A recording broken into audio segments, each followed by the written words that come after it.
क्या आप भी ये सोचते हैं कि सक्सेस का मतलब है एक स्टेबल और सिक्योर जॉब?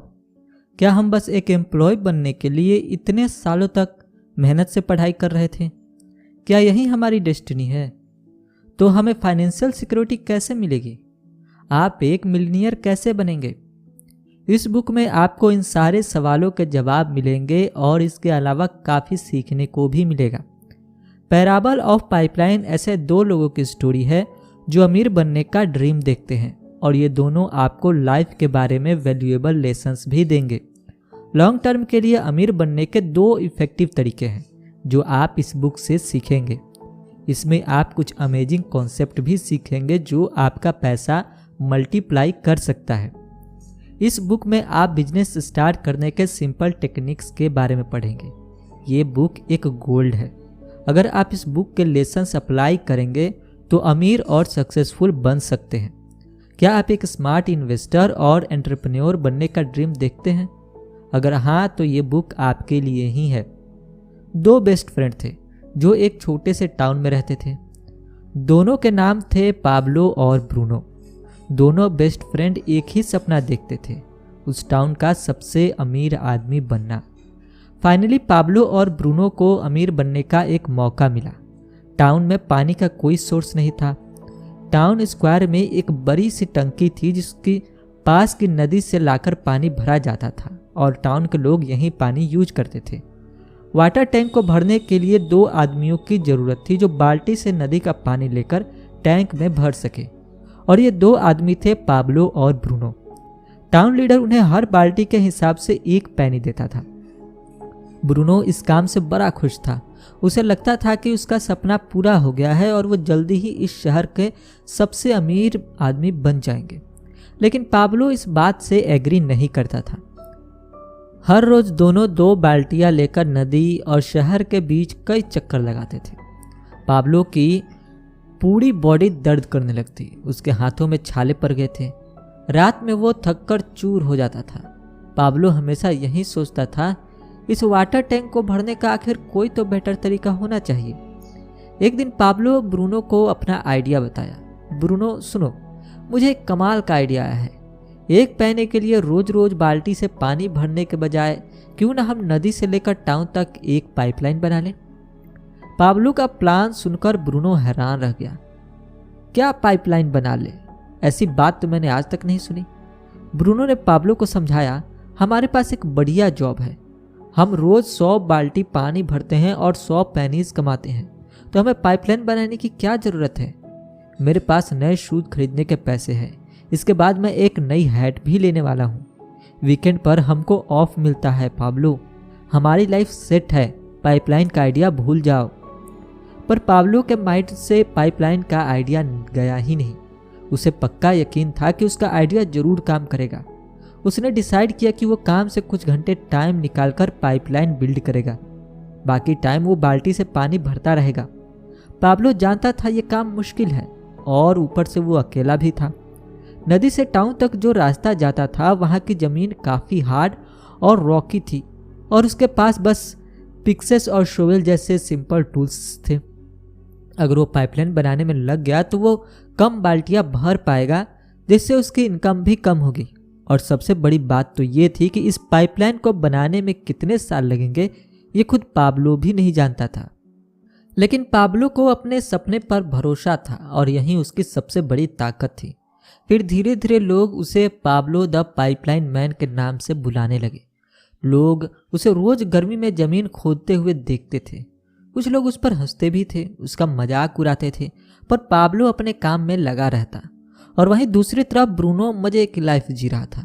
लोग उसे मिस्टर ब्रूनो बुलाते थे। वो पाब्लो से ज़्यादा पैसे कमाता था। उसके पास अब एक नई हैट भी थी। उसके कपड़े भी पहले से बढ़िया थे और अच्छा खाना खाता था। उसने एक गधा भी खरीदा। शाम को वो रोज टेवन जाता था। ब्रूनो सबको बियर पिलाता और मज़ेदार किस्से सुनाता था। यहाँ ब्रूनो पार्टी कर रहा था और वहाँ पाब्लो दिन रात मेहनत कर रहा था। वो अंधेरे में ज़मीन के नीचे खुदाई करता रहता, यहाँ तक कि वीकेंड पर भी उसका काम चलता रहता था। पाब्लो जब बेहद थक जाता तो खुद को ही हिम्मत देता, 1 step a time, 1 step a time, eyes on the prize, eyes on the prize. कई महीने बीत गए। पाब्लो आधी पाइपलाइन बना चुका था। अब उसे नदी तक जाने की जरूरत नहीं थी। अब वो अनफिनिश्ड पाइपलाइन से पानी की बाल्टियां भरकर टैंक तक पहुंचाता था। हर रोज पाब्लो का इरादा और भी पक्का होता गया। इसी बीच ब्रूनो की तबीयत खराब होने लगी। पानी की बाल्टियां भरते भरते उसकी कमर झुक गई थी। उसे समझ आ गया था कि अब उसे लाइफ टाइम यही काम करना होगा। ब्रूनो की लाइफ मिजरेबल हो चुकी थी। लोग अब उसे ब्रूनो द बकेट मैन बुलाते थे। अब ना तो उसके पास दूसरों को बियर पिलाने के पैसे थे और ना ही उसकी लाइफ में कोई खुशी बची थी। वो चुपचाप एक कोने में बैठकर एक के बाद एक बियर पीता रहता था। और आखिरकार पाब्लो की लाइन का वो दिन आ गया जिसका उसे कब से वेट था। उसकी पाइपलाइन रेडी हो चुकी थी। लोग टैंक के चारों तरफ जमा हुए और देखकर हैरान रह गए कि पाब्लो की पाइपलाइन से पानी टैंक में भर रहा था। सब लोग खुशी से नाच रहे थे। पाब्लो को अब और बाल्टी भरने की जरूरत नहीं थी। उसकी पाइपलाइन टैंक में पानी भर देता था और उसे अभी भी हर बाल्टी के हिसाब से पैसे मिल रहे थे। यानी अब पाब्लो हर वक्त पैसे कमा रहा था, खाते वक्त, सोते वक्त और यहाँ तक कि खेलते वक्त भी। पाइपलाइन से पानी आता जा रहा था। सोचो पाब्लो कितने पैसे कमा रहा होगा। लोगों ने पाब्लो को पाब्लो द मिरेकल मेकर बोलना शुरू कर दिया था। उन्होंने उससे बोला कि उसे मेयर की पोस्ट के लिए इलेक्शन लड़ना चाहिए। पर पाब्लो के कुछ और प्लान्स थे। उसकी सक्सेस स्टोरी की तो अभी शुरुआत थी। उसे अभी दुनिया में बहुत से पाइपलाइन बिल्ड करने थे। लेकिन इस सब के बावजूद वो अपने बेस्ट फ्रेंड को नहीं भूला। पाब्लो ने ब्रूनो से हेल्प मांगी थी, पर जब उसने मना किया तो पाब्लो अकेला ही पाइपलाइन बनाने में जुट गया। उसे पाइपलाइन फिनिश करने में पूरे 2 साल लगे थे। अगर वो साथ काम करते तो जल्दी काम कर सकते थे और बाकी लोगों को भी पाइपलाइन बनाना सिखा सकते थे। पाब्लो और ब्रूनो मिलकर अपने $multi-million बिजनेस को काफ़ी आगे ले जा सकते थे। तो आप किसके जैसा बनना चाहेंगे? वो द बकेट कैरियर की तरह या पाब्लो द पाइपलाइन बिल्डर की तरह? हमें से बहुत लोग टाइम फॉर मनी ट्रैप के लिए काम करते हैं, यानी एक दिन की मेहनत के बदले एक दिन की पेमेंट, और एक महीने का वर्क मतलब एक महीने की पेमेंट। लेकिन प्रॉब्लम यह है कि अगर आप बीमार पड़ गए या घर में कोई इमरजेंसी है तो आप काम पे नहीं जा पाओगे और आपको उस दिन के पैसे नहीं मिलेंगे। आपको शायद लगता होगा कि आपकी जॉब इनकम का एक सिक्योर और स्टेबल सोर्स है, पर ऐसा बिल्कुल नहीं है। अब एग्जाम्पल के लिए आप लॉरेन को ही ले लो। वो एक डेंटिस्ट है। लोग लॉरेन के पास जाना पसंद करते हैं क्योंकि वो एकदम पेनलेस तरीके से दांत निकालती है और अपने पेशेंट के साथ काफ़ी फ्रेंडली है। वो साल के करीब $1 लाख कमाती है और अपने काम को एंजॉय करती है। हालांकि 40 की उम्र में पहुंचकर लॉरेन को अर्थराइटिस की प्रॉब्लम होने लगी। प्रॉब्लम इतनी ज़्यादा बढ़ गई थी कि लॉरेन अपने फिंगर्स तक नहीं मूव कर पाती थी। उससे डेंटल टूल तक पकड़ना मुश्किल हो गया था। हार कर उसे अपना क्लिनिक बंद करना पड़ा और वो एक लोकल यूनिवर्सिटी में लेक्चरर बन गई। उसकी इनकम 70% कम हो गई थी। लॉरेन का ड्रीम जॉब चला गया। तो देखा आपने बकेट कैरिंग के साथ क्या प्रॉब्लम है। आपकी जॉब चाहे कुछ भी हो, एक ऑफिस क्लर्क या एक लॉयर, अगर काम नहीं तो पेमेंट भी नहीं। आपके पास कोई फाइनेंशियल सिक्योरिटी नहीं है। अगर आज आपकी जॉब छूट गई तो आप मॉर्टगेज कैसे पे करोगे? अपने बच्चे की पढ़ाई का खर्चा कहाँ से लाओगे? याद रखें, बीमारियां, इमरजेंसीज, पैंडेमिक्स और इकोनॉमिक क्राइसिस जैसी चीज़ों को कोई नहीं रोक सकता। ये लाइफ का पार्ट है। बुरी चीज़ें होती रहती है, इसलिए हमें पहले से रेडी रहना होगा। एक पाइपलाइन बिल्ड करना आसान नहीं है। इसमें काफ़ी मेहनत, टाइम और सब्र की ज़रूरत पड़ती है। पर एक बार ये पाइपलाइन बन जाए तो ये आपके लिए 24 घंटे 7 दिन और साल के 365 दिन काम करेगी। ये आपके लिए पैसे कमाएगी और आप चैन से सो सकते हो या बीच पर मजे कर सकते हो। बकेट कैरिंग से हमारा मतलब जॉब या प्रोफेशन से है। पाइपलाइन बिल्डिंग का मतलब है एक स्मार्ट इन्वेस्टर और एंटरप्रेन्योर बनना। फाइनेंशियल सिक्योरिटी अचीव करने का मतलब है कि अब आपको अपने बच्चे के फ्यूचर की या अपने रिटायरमेंट की कोई टेंशन नहीं होगी। आपके सारे खर्चे पूरे होते रहेंगे और आप भी जी भरकर खर्च भी कर सकते हैं। आपको एक पाइपलाइन बिल्ड करनी ही पड़ेगी जो आपके इन्वेस्टमेंट का पैसा सीधे आपके पॉकेट्स में डाल सके। ये आपकी फाइनेंशियल सिक्योरिटी का सोर्स होगा। चाहे आपकी बिग फैट सैलरी क्यों ना हो, आपके खर्चे भी उतने ही बड़े होंगे। इंसान जब ज़्यादा कमाई करता है तो खर्चे भी ज़्यादा करता है, क्योंकि उसकी लाइफ स्टाइल भी उसी हिसाब से अपग्रेड होती है। इसे समझने के लिए हम आपको दो डिफरेंट लोगों की स्टोरी सुनाते हैं। एक बकेट कैरियर है और दूसरा पाइपलाइन बिल्डर। पहले वाले का सारा पैसा खर्च हो चुका है, जबकि दूसरा फाइनेंशियल सिक्योरिटी एंजॉय कर रहा है। डेरिल स्ट्रॉबेरी एक सुपरस्टार बेसबॉल प्लेयर था। वो अपनी टीनेज से ही बेसबॉल खेलने लगा था। 20 सालों तक उसका करियर काफ़ी बढ़िया चला। डेरिल हर साल बेसबॉल के गेम से $5 मिलियन कमाता था। इसके अलावा इंडोर्समेंट और स्पेशल अपीयरेंस से भी उसे करीब $2 मिलियन की एक्स्ट्रा इनकम हो जाती थी। अब शायद आप ये बोलेंगे कि डेरिल की लाइफ तो एकदम सेट है, उसके पास खूब सारा पैसा है, इसलिए वो फाइनेंशियली सिक्योर होगा। लेकिन ऐसा नहीं है। डेरिल ने एक काफ़ी महंगा बंगला खरीदा और लग्जरी कार भी खरीदी। फिर धीरे धीरे उसे नशे की लत लग गई। उसने शराब और ड्रग्स लेना शुरू कर दिया। तंग आकर उसकी वाइफ ने डिवोर्स फाइल कर दिया था।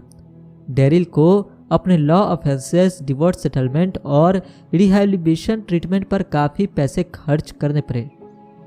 पर सबसे बड़ी प्रॉब्लम तो तब हुई जब स्पोर्ट्स अथॉरिटीज़ ने डेरिल के बैड बिहेव के चलते उसे सस्पेंड करने का डिसीजन लिया। डेरिल अब दोबारा नहीं खेल सकता है। उसके सारे पैसे भी खत्म हो गए थे, यहाँ तक कि उसके पास अपनी सेकेंड वाइफ और बच्चों को पालने तक के पैसे भी नहीं थे। डेरिल जो एक सुपरस्टार प्लेयर था, बेहद गरीबी की हालत में मर गया। ये स्टोरी एक लेसन है कि सेविंग और इन्वेस्टमेंट कितनी इंपॉर्टेंट है। अपनी पाइपलाइन बिल्ड करने के लिए ज़रूरी नहीं कि आपकी सैलरी बहुत ज़्यादा हो। आप कितना भी कमाते हो, उसका एक छोटा सा हिस्सा आज से ही सेव करना शुरू कर दें और इस पैसे को किसी लॉन्ग टर्म एसेट्स में इन्वेस्ट करें। मार्गरेट और डोनेवल एक छोटे से टाउन की रहने वाली पब्लिक स्कूल टीचर है। उसकी एनुअल सैलरी $10,000 है। उसे ये जॉब करते हुए करीब 50 साल हो चुके हैं। मार्गरेट 70 साल में रिटायर हुई थी और 100 की उम्र में मर गई। अपनी लास्ट विल में उसने लिखा कि वो अपने $2 मिलियन 10 डिफरेंट चैरिटीज में डोनेट करना चाहती है। जी हाँ, आपने सही सुना। मार्गरेट के पास $2 मिलियन थे। लेकिन कैसे? उसके पास इतना पैसा आया कहाँ से? इसका सीक्रेट है इन्वेस्टिंग। मार्गरेट अपनी एनुअल सैलरी का 10% सेव करती थी। इस पैसे को वो इंडेक्स फंड्स में और मीडियम और लॉन्ग टर्म में इन्वेस्ट करती थी। उसने पावर ऑफ कंपाउंडिंग अप्लाई किया, यानी उसका पैसा टाइम के साथ ग्रो करता रहा। कंपाउंडिंग इसी मेथड से काम करती है। मार्गरेट अपने पाइपलाइन में हर साल $1,000 जोड़ती रहती थी। उसका इंटरेस्ट रेट 10% था। पहले साल में उसके पास $1,000 गुना 10% इंटरेस्ट था। सेकेंड ईयर में उसके पास 2,000 गुना 10% इंटरेस्ट था और थर्ड ईयर में उसके पास 3,000 गुना 10% इंटरेस्ट था। इस तरह उसका पैसा हर साल ग्रो करता रहा। मार्गरेट सेल्फ डिसिप्लिन से भी रहती थी, तभी वो हर साल पैसा सेव करती गई। उसने 50 सालों के लिए अपनी इन्वेस्टमेंट कंपाउंड होने दी। अब शायद लोग बोलेंगे कि मार्गरेट एक ओल्ड और कंजूस औरत थी जो अपनी बिल्लियों के साथ अकेली रहती थी, लेकिन ऐसा नहीं है। मार्गरेट के पास खुद की BMW थी। वो अपने फ्रेंड के साथ दुनिया घूमती थी। मार्गरेट काफ़ी ऐशो आराम से जीती थी, लेकिन उसमें सेल्फ डिसिप्लिन भी काफ़ी था, जिसकी वजह से उसकी लाइफ में फाइनेंशियल सिक्योरिटी थी। पाम बीच फ्लोरिडा वो जगह है जहां अमेरिका के सबसे अमीर लोग रहते हैं। यहाँ कैनेडी, फोर्ड्स, रॉकफेलर्स जैसे लोग की फैमिलीज रहती है। आप शायद यकीन नहीं करेंगे, पर इन सबके पास जो बेशुमार पैसा है उसका सीक्रेट है कंपाउंडिंग। इसलिए अब जो हम बताने जा रहे हैं उसे ध्यान से सुनिए।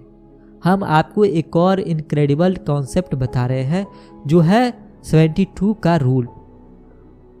मान लो एक अमीर लड़की है जिसे इनहेरिट में $1,00,000 मिले हैं। वो इस पैसे को अलग अलग जगह इन्वेस्ट करती है, जैसे बॉन्ड्स, स्टॉक्स, रियल एस्टेट और पेंशन फंड्स वगैरह। इन सब से उसे 10% का एनुअल इंटरेस्ट मिलता है। रूल ऑफ 72 कहता है 72 को एनुअल इंटरेस्ट से डिवाइड करो। जो नंबर आएगा उतने सालों में इनिशियल इन्वेस्टमेंट डबल होगी। अब हम इस अमीर लड़की की केस की बात करें तो 72 को 10 से डिवाइड करने पर 7.2 मिलता है, यानी कि 7.2 सालों में उसकी $1,00,000 की इन्वेस्टमेंट $2,00,000 होगी। अगर वो लड़की स्मार्ट और तरीके से चलने वाली होगी तो वो इन्वेस्टमेंट का एक भी पैसा खर्च नहीं करेगी और 14.4 सालों में 2 लाख के 4 लाख हो जाएंगे और 21.6 सालों में यही अमाउंट $8 लाख हो जाएगा। यानी 28.8 साल बाद उस लड़की के पास $7.6 मिलियन होगा। तो आपने देखा कैसे फोर्ड और रॉकफेलर कई जनरेशन तक अमीर रहती है। अब रोथस्चाइल्ड फैमिली को ले लो जो पूरे 200 सालों तक यूरोप की सबसे अमीर और पावरफुल फैमिली रही। आप ये कॉन्सेप्ट कैसे इस्तेमाल कर सकते हैं? आज से ही अपने बच्चों को पैसे की इंपॉर्टेंस सिखाएं, उन्हें सेविंग और इन्वेस्टमेंट की वैल्यू बताएं। आप एक सिंपल मनी सिस्टम यूज कर सकते हैं। आप और आपका बच्चा ये गुड हैबिट कल्टीवेट कर सकते हैं। तो ये मनी सिस्टम कुछ इस तरह है। अपने बच्चे के सामने 3 जार रखो। पहले जार में लिखो स्पेंड एंड गिव। अपने बच्चे को बोले कि वो उस जार के पैसे चॉकलेट्स या कैंडी खरीदने के लिए यूज कर सकता है और किसी की हेल्प भी कर सकता है। सेकंड जार में सेव लिखें। मान लें आपका बच्चा अपने बर्थडे पर कोई कीमती टॉय लेना चाहता है या उसे कोई महंगे शूज चाहिए तो उसे सेकंड जार में पैसा सेव करना होगा। जरा सोचे वो खुद की सेविंग से कुछ खरीदेगा तो कितना प्राउड फील करेगा। लास्ट वाले जार में लिखे इन्वेस्ट। अपने बच्चे को बोले कि ये पैसा उसे कभी भी नहीं निकालना है क्योंकि ये पैसा सिर्फ इमरजेंसी पर काम आएगा। उसे इस जार में पैसे डालते रहना है ताकि उसे किसी से कभी उधार ना मांगना पड़े। तो देखा आपने ये मनी सिस्टम कितना ब्रिलियंट है। इससे आपके बच्चों को पैसे की वैल्यू और फाइनेंशियल सिक्योरिटी समझ आएगी।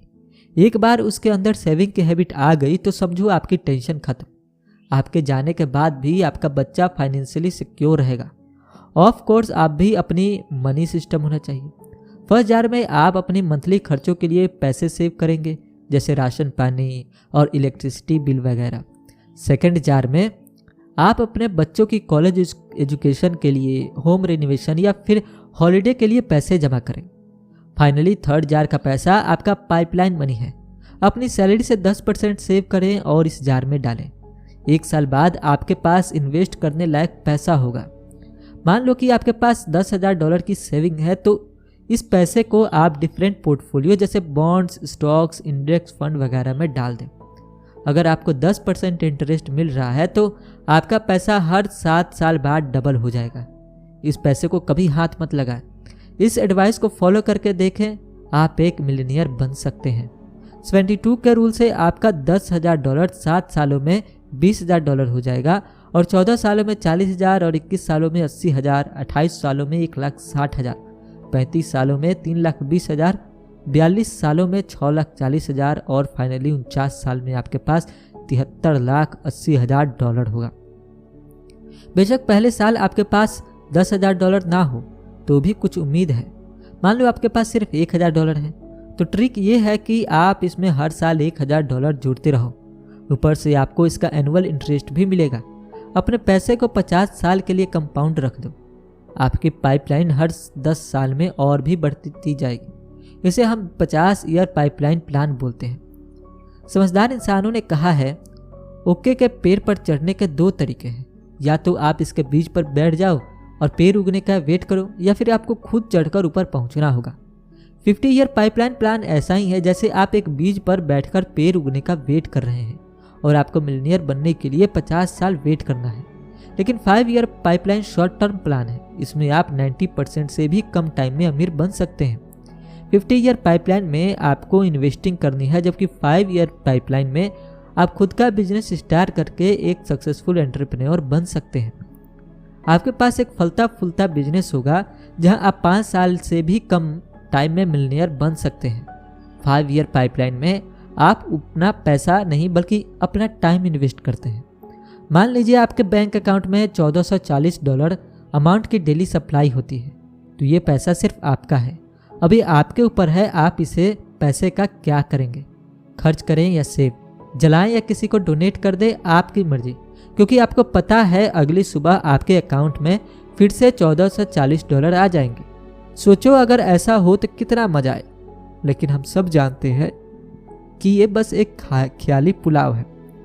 कुछ लोग अमीर होते हैं और कुछ गरीब, क्योंकि सबकी फाइनेंशियल कंडीशन सेम नहीं होती है। ये दुनिया ऐसे ही चलती है। शायद ही ऐसा कोई होगा, किसी के साथ होता होगा कि रोज उसके अकाउंट में $1440 आते रहे। लेकिन जो इम्पोर्टेंट बात हम आपको बता रहे हैं उसे ध्यान में रखना। सच तो ये है कि जब हम रोज सुबह उठते हैं तो हमारे टाइम अकाउंट में 14 से 40 मिनट्स होते हैं, यानी पूरे 24 घंटे रोज के। बड़ी अमेजिंग बात है ना। दिन के ये पूरे 24 घंटे सिर्फ आपके हैं। इसलिए आप डिसाइड करेंगे कि आप इस टाइम को कैसे स्पेंड करते हैं। आप इस टाइम में 9 to 5 काम कर सकते हैं और बाकी टाइम नेटफ्लिक्स देख सकते हैं, या फिर आप 9 to 5 काम करें और अपना पाइपलाइन बिल्ड करना शुरू कर दें। अब आप बोलेंगे अपना बिजनेस कैसे स्टार्ट करें जब काम से ही फुर्सत नहीं मिलती, या लाइफ में इतना सारा स्ट्रेस है वगैरह वगैरह। लेकिन ये सिर्फ आपकी बात नहीं है, हर कोई यही बोलता है। आपको याद है पाब्लो ने क्या किया था? आप भी उसी तरह अपने काम से 2 घंटे निकाल कर अपनी पाइपलाइन बिल्ड कर सकते हैं और वीकेंड पर आप 3 घंटे दे सकते हैं। अगर आप टोटल करें तो आपके पास हर वीक 16 घंटे होंगे, यानी काफ़ी टाइम होगा। अपने 2 घंटे में आप किसी भी स्किल में परफेक्ट बन सकते हैं, चाहे कप केक बेकिंग हो या सॉफ्टवेयर डिजाइनिंग या स्टोरी राइटिंग। आप इतना टाइम तो निकाल सकते हैं कि अपनी हॉबी को बिजनेस में बदल सकें। आप चाहें तो सेल्स की ट्रेनिंग भी ले सकते हैं, या फिर आप एक ऐसे प्रोडक्ट के बारे में सोच सकते हैं तो कई सारे लोगों के काम आ सके। आपको क्या लगता है कि बिल गेट्स ऑफिस से आकर काउच पे आराम करता होगा? नहीं, बल्कि वो कभी खाली नहीं बैठते, कुछ ना कुछ प्रोडक्टिव करते रहते हैं, इसलिए तो वो इतने सक्सेसफुल हैं। एक्सपर्ट का मानना है कि अमेरिका में टॉप 10% अर्नर्स हर हफ्ते एवरेज 52 घंटे काम करते हैं, जबकि 10% अर्नर्स सिर्फ 45 घंटे ही काम करते हैं। कितना डिफरेंस है। सक्सेसफुल लोग स्मार्ट तो होते ही हैं और ज़्यादा घंटे काम भी करते हैं। वो अपने टाइम का बेस्ट यूज करते हैं। आप शायद बोलेंगे कि आपकी लाइफ बढ़िया चल रही है, आपके पास अच्छी जॉब है, बैंक में पैसे हैं और फैमिली का खर्चा भी अच्छे से चल रहा है, तो भला मुझे नए बिजनेस में इन्वेस्ट करने की क्या ज़रूरत है? मैं ये रिस्क क्यों लूँ? इन फैक्ट्स बिजनेस स्टार्ट करने का यही राइट टाइम। क्या आपको एंट और ग्रासहोपर की स्टोरी मालूम है? चींटी गर्मियों में रोजाना खाना जमा करती थी, जबकि ग्रासहोपर खेलता रहता था। और जब विंटर्स आई तो चींटी के पास खाने की काफ़ी सप्लाई थी और ग्रासहोपर के पास कुछ नहीं था। तो पाइपलाइन बिल्ड करने का यही राइट टाइम है, इसलिए आज से ही स्टार्ट कर दो। तो इसी के साथ अब आ गए हैं इस बुक के कंक्लूजन पर। तो हमने क्या क्या सीखा इस बुक में? आपने ब्रूनो और बकेट कैरियर और पाब्लो द पाइपलाइन बिल्डर, आपने पढ़ा कि हम एक बकेट कैरिंग दुनिया में रहते हैं जहां हमें सिखाया जाता है कि खूब मेहनत से पढ़ाई करके कोई सिक्योर जॉब करो। हालांकि इस दुनिया का उसूल है नो वर्क नो मनी। इसलिए अगर आपको लाइफ भर फाइनेंशियल सिक्योरिटी चाहिए तो आपको पाब्लो बनकर पाइपलाइन बिल्ड करना होगा। आप चाहे जहां रहे जो करें, ये पाइपलाइन आपको पैसे कमाने का मौका देगी। आपने इस बुक में 50 साल के पाइपलाइन प्लान के बारे में पढ़ा। आपने इसमें पावर ऑफ कंपाउंडिंग और रूल ऑफ 72 के बारे में सीखा। इसलिए अब मिलियनर बनना आपके लिए इम्पॉसिबल चीज़ नहीं है। आपने इस बुक के थ्रू 5 साल का पाइपलाइन प्लान भी पढ़ा है। इसलिए हर पल कुछ ना कुछ प्रोडक्टिव काम करें। एक्स्ट्रा टाइम की बेकार की बातों में वेस्ट करने के बजाय खुद का बिजनेस स्टार्ट करें। आप अपने एक्स्ट्रा बिजनेस को रोज के 2 घंटे भी देंगे तो भी काफ़ी है। ऑथर बुर्के हेजेज कहते हैं कि आप 50 ईयर पाइपलाइन और 5 ईयर पाइपलाइन दोनों बिल्ड कर सकते हैं। आप एक साथ स्मार्ट इन्वेस्टर और एंटरप्रेन्योर दोनों बन सकते हैं। तभी आपके पास सही मायनों में फाइनेंशियल सिक्योरिटी होगी। जरा सोचिए आप एक साथ कितने काम कर सकते हैं। इसलिए आज और अभी से स्टार्ट कर दें। इसके लिए ना तो आपको बिग सैलरी की ज़रूरत है और ना ही एक अमीर बैकग्राउंड होने की। आपको तो बस पाब्लो की तरह सब्र से काम लेना होगा और आपके दिल में सक्सेस पाने का पक्का इरादा होना चाहिए। तो उम्मीद करते हैं कि ये समरी आपको पसंद आई होगी। इस समरी में वो कौन सा पॉइंट था जिसने आपको सबसे ज़्यादा इंस्पायर किया, या कौन से वो फैक्टर जिस पर आप ध्यान देने वाले हैं, आप उन्हें कमेंट सेक्शन में ज़रूर लिखिएगा। बहुत जल्द एक नई बुक समरी के साथ फिर होगी आपसे मुलाकात। तब तक रखिए अपना बेहतर ख्याल। सुनते रहिए summary for you and learning को अपनी लाइफ में इम्प्लीमेंट करते रहिए। जय हिंद, जय भारत।